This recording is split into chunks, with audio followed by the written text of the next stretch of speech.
Hello, this is Python in Excel, part 17, and today we are going to look at making better looking charts using the hist method. On the left is the default output. As you can see, it is not very good, and on the right is the result of my efforts. I'm going to show you how to do it. On this page, I have got some sample data which I've taken from Jay Brownlee's GitHub in the datasets repo. You can see the address there. You can click that QR code if you want to go and grab some data to play with. And I've got the minimum daily temperature data set in columns A and B. In cell D1, I've created a data frame called DF, referring to those data.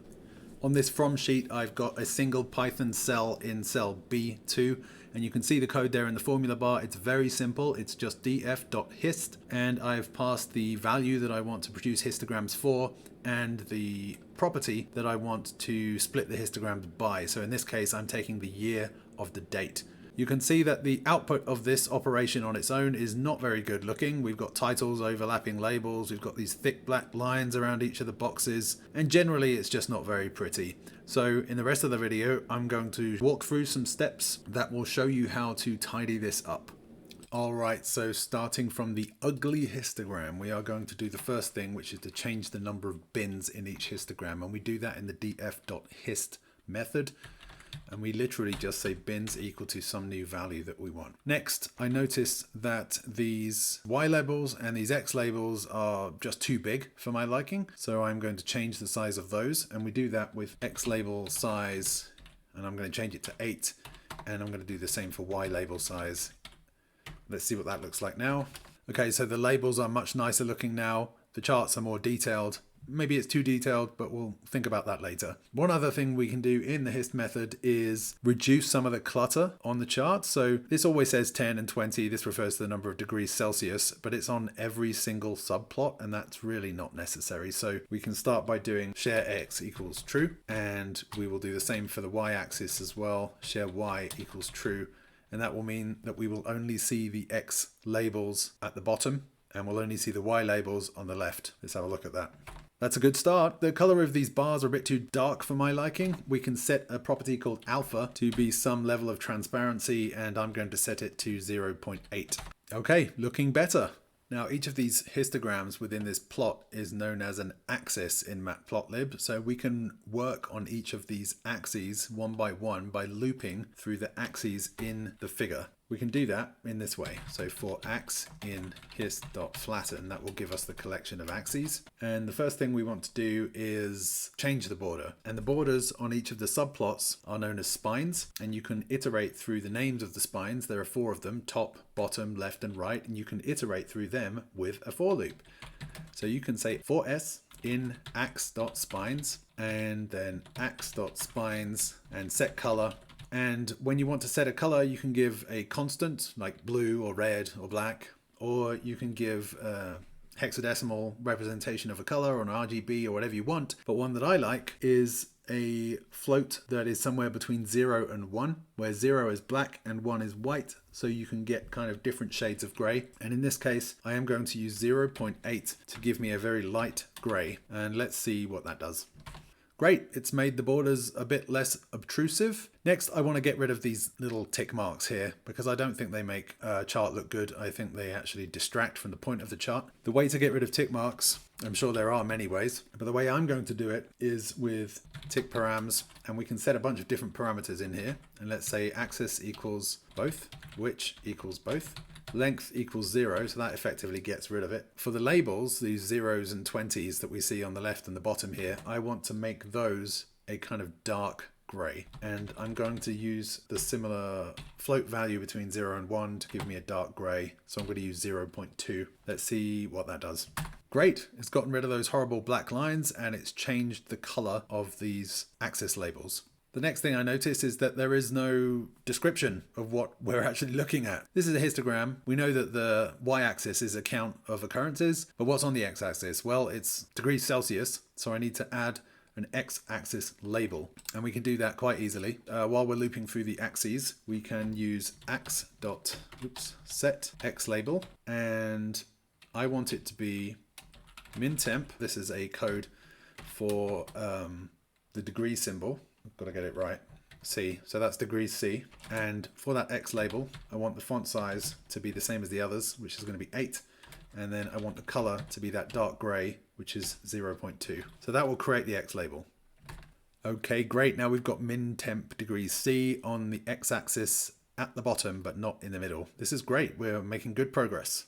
All right, so the next thing I want to do is deal with these horrible subplot titles. So first of all, the text is way too big. Second of all, the position is wrong because when I'm looking at it down here, I don't know whether 1987 belongs to that plot or that plot. So I just like to change where they are and change the way they look. Now, it just so happens that we can reposition these quite easily. And the way to do it in a very controlled way is to use either ax.annotate or ax.text. In this case, I'm going to use ax.text. And I'm going to say, let's say, just to begin with, x equals 0, because we pass in an x and y coordinate in the coordinates of the subplot. 0, 0 will be bottom left.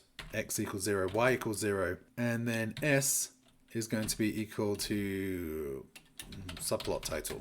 Okay, that's very simple, and we'll just rerun that. Okay, cool. That's kind of good. It's put it in entirely the wrong place. Each axis within a figure has a method called get x or y lim, and that gets the limits of the x and y axis. This is the x-axis, and that returns two values, the min in 0 and the max in 1.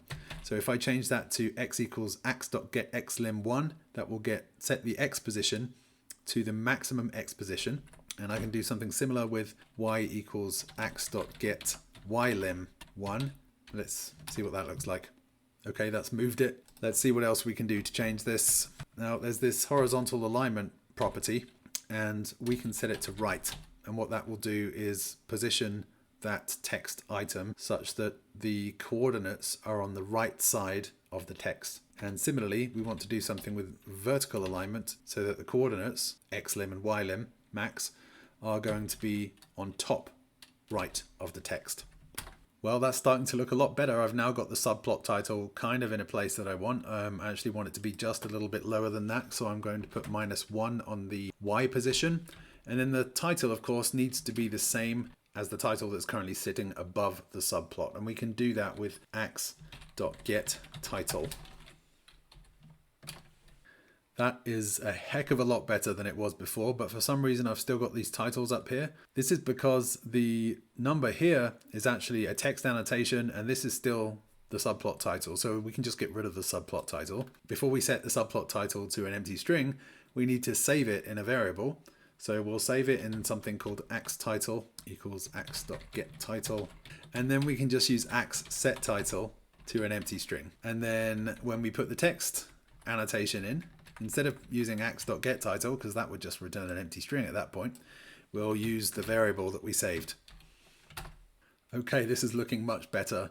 We've gotten rid of those horrible ugly titles above. We've got a nice grey box, grey axis labels. We've got a nice description at the bottom of these columns. This is kind of the wrong color though, this text, so I'm just going to change that. And that's in the ax.text method.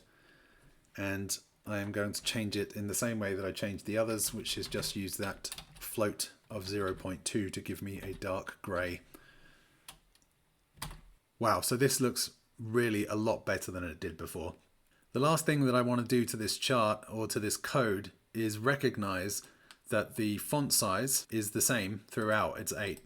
And I also want to recognize that I am using that color 0.2 in a few places. Hit 1, 2, 3. So I'm going to create some variables at the top of the code that can read those directly from the spreadsheet. But to begin with, we'll just say font color equals 0.2, and we will say font size equals 8. Wherever we've got an 8, we'll say font size, so that way we can change it more easily later. And wherever we've got 0.2, we're going to put font color. Just wrapping this up, I have changed the code for font color and font size. First of all, to point to the font color in cell C3, and I'm wrapping it in the string function because the font color in all of those methods that we looked at needs to be specified as a string. And the font size I've put in cell C4, and that's just pointing directly to C4. And the result is a much nicer looking set of histograms. That really is the end of the video. I really appreciate you watching. Don't forget to subscribe. Have a great day.